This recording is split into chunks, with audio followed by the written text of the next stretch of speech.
Si Aida from Bujat District. Bujat. Ulyat. Sir, tanong ko lang po, swerte mo ba yung mga naunahan ng mga ABC na candidates gaya ng mga Abalos? Pero may mga botante na tinatamad, makukuha na agad sa unahan. Kasi meron daw narinig namin sa mga kandidato kapag nasa unahan daw yung pangalan nila. Possibility daw, nakakapasok agad.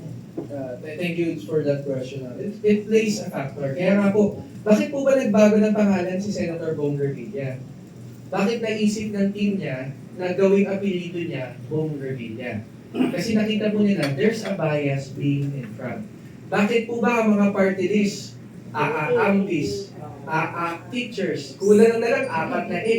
Dati nag-uunahan sila sa letter A kasi may bias pag-unahan. Pero ngayon, ang party list po randomized. Now, is there a bias being in front? Yes. That's why sa mga surveys namin sa market research na tinutulungan namin, we randomize the auction. Halimbawa po, bigyan ko po kayo tanong. Anong mga fast food chains na nakainan nila the past 4 weeks? Lalabas dito. Ano muna lalabas? Burger King. Ano ba? After ng letter C, Chowking, Jollibee, McDo. Minsan, pag walang randomization, baka magulat kayo, mas mataas ang Burger King sa Chowking. But realistically po, mas mataas sa masa ang Chowking. So, ganun din po dito. May bias, kaya po, sinimulate namin yung balota. Kaya po, this can be attributed to the increase in Bong Revilla, Benhur Abalos, Mama Aquino. First page po sila. And mapapansin niyo po, kilala niyo po ba si Mr. Arellano? Mr. Arambulo?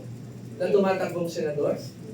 Miss Rosas? Kilala niyo po yun si Miss Rosas. Kilala niyo po ba sino pa letter A natin dito? Meron pa pong Arellano, Arambulo, Rosas, basta yung mga letter A, B. Alam niyo po ba ang kanyang voter preference? 3%. Pero malamang ang awareness po nila nationwide mababa. Paano nakakuha ng 3% yun? Eh si Pastor Kibiloy, kilala ng tao, 4%, 5% lang siya. Si Kibiloy, nasan po ba si Pastor Kibiloy? Sa bandang dulo, bandang gitna, letter Q. So ibig sabihin po nito, balik po natin yung sinabi ko kanina. 30% po naglalabing-2. Posible, yung makalabing-2 na yun, kailangan ko makalabing-2. So, sino pinipili ko? First page. So, ganun yung, may bias po siya.